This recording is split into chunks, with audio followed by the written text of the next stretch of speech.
시청자 여러분 안녕하십니까? K랜 뉴스입니다. 전라북도가 인구 감소 문제를 해결하기 위해 각 시군과 공동 대응에 나섰습니다. 전라북도는 지난 10일 도청에서 인구는 미래다라는 주제로 인구정책 대토론회를 개최했습니다. 이날 토론회는 인구정책 민관위원회별로 저출산 고령화, 청년 일자리, 농촌 활력, 다문화, 도시재생 등 6개 분야에 대한 토론회가 진행됐고, 이어 인구 문제 대응에 대한 종합적인 논의가 이어졌습니다. 송하진 도지사는 이번 대토론회를 시작으로 인구 증대를 위해 도민들과 지속적으로 소통하면서 현안 문제를 해결해 나가겠다고 밝혔습니다. 대구시가 도시재생 뉴딜 사업 공청회를 개최해 주민과 전문가들의 의견을 들었습니다.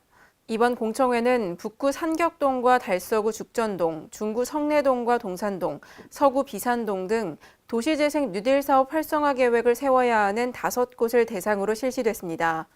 대구시는 이번 공청회에서 나온 지역 주민들과 관계 전문가들의 의견을 사업 계획에 반영할 방침입니다. 대구시는 오는 12월에 이 5곳을 도시재생 선도지역으로 지정해 줄 것을 국토부에 요청하고 절차가 완료되면 내년 상반기에 사업을 본격적으로 착수할 계획입니다. 광주광역시와 전라남도가 관광 활성화를 위해 업무 협약을 체결했습니다. 이번 협약을 통해 광주시와 전라남도는 남도패스 카드 활성화를 위해 행정적으로 지원하고 한국관광공사와 코레일은 철도 연계 상품을 공동 개발할 예정입니다. 남도패스 카드를 이용하면 주요 관광지와 KTX, 숙박, 맛집 등 가맹점에서 최대 50% 할인 혜택을 받을 수 있습니다. 서울시가 한글날을 맞아 기념행사를 개최했습니다. 지난 6일부터 광화문 광장에서 2018 한글 서울을 움직이다 행사가 열리고 있습니다. 행사는 세종대왕에게 꽃바치기, 차별적 언어 학술 토론회 등 다양한 프로그램으로 구성됐습니다. 또 공공언어 개선 성과와 남북언어 비교 특별 전시도 행사 기간 동안 만날 수 있습니다. 이번 행사는 오는 14일까지 광화문 광장에서 계속됩니다. 제주도가 성평등을 위한 정책을 광범위하게 시행합니다. 지난 8일 열린 제주특별자치도 양성평등위원회 전체회의에서 원희룡 지사는 정책의 양성평등과 차별금지 개념을 녹여내겠다고 밝혔습니다. 또 다양한 목소리를 하나의 정책으로 만들기 위해 각 부서 간 협력을 당부했습니다. 한편 이번 회의는 성평등 관점을 확산하기 위해 성평등 정책관을 신설한 이후 처음으로 개최됐습니다. 경기도가 성남 판교에 경기 행복주택을 건설합니다. 경기도는 총 사업비 387억 원을 들여 오는 2020년 8월 행복주택을 준공할 예정입니다. 이 행복주택은 300여 명이 입주할 수 있어서 지역 청년 노동자와 창업가의 주거 고민이 줄어들 것으로 전망됩니다. 이재명 경기도지사는 2022년까지 경기도에 장기 임대주택 20만 호를 건설하겠다며 이 가운데 6만 세대를 청년들을 위한 주택으로 공급할 계획이라고 밝혔습니다. 내년부터 대전시에서 고교 무상급식이 전면 시행됩니다. 대전시와 대전시 교육청이 내년부터 고교 무상급식을 시행한다고 밝혔습니다. 이 사업에 투입되는 예산은 약 366억 원으로 시와 교육청이 절반씩 부담합니다. 또 양질의 급식을 제공하기 위해 초등학교와 중학교 급식 단가도 약 10% 인상합니다. 오늘의 브리핑입니다. 행정안전부가 카카오톡 플러스 친구 서비스에 정부혁신 1번가를 개통했습니다.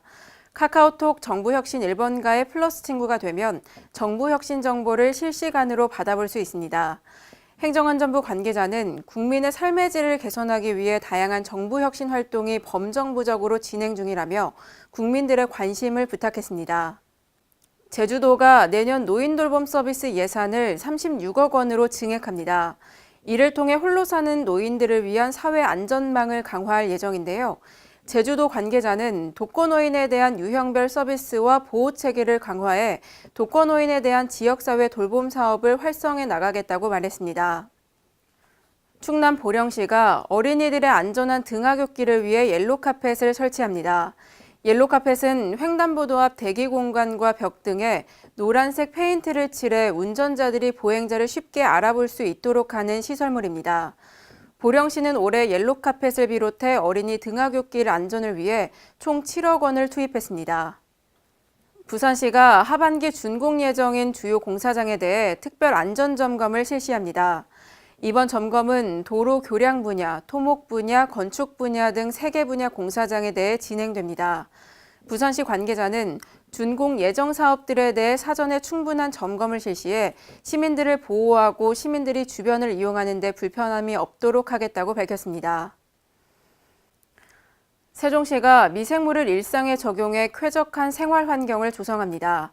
이를 위해 내일부터 30일까지 일상생활에서 미생물을 활용할 수 있는 생활 EM 교육을 추진합니다.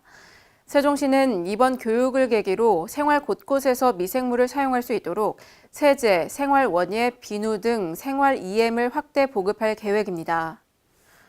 드라마 제작 현장 속 스태프들이 장시간 노동에서 벗어나지 못하고 있는 것으로 나타났습니다. 방송사 스텝 281명을 대상으로 설문조사를 실시한 결과 노동시간 단축이 시행된 7월 이후에도 하루 평균 17.7시간을 일하고 있는 것으로 드러났는데요. 정의당 추혜선 의원은 드라마 사전 제작과 쪽대본 폐지 등 현실적인 개선 방안을 논의하기 위해 제작사, 방송사, 정부 관계부처까지 함께하는 노사정 협의체가 구성돼야 한다고 주장했습니다.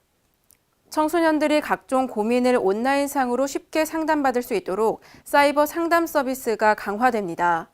여성가족부는 가상의 상담사, 이른바 솔로봇을 이용해 청소년 스스로 자신의 고민을 이해하고 적합한 해결책을 모색할 수 있도록 안내할 예정인데요. 여성가족부 관계자는 앞으로도 다양한 상담 창구를 개발해 청소년들의 고민 해소에 도움이 될 수 있도록 노력하겠다고 밝혔습니다.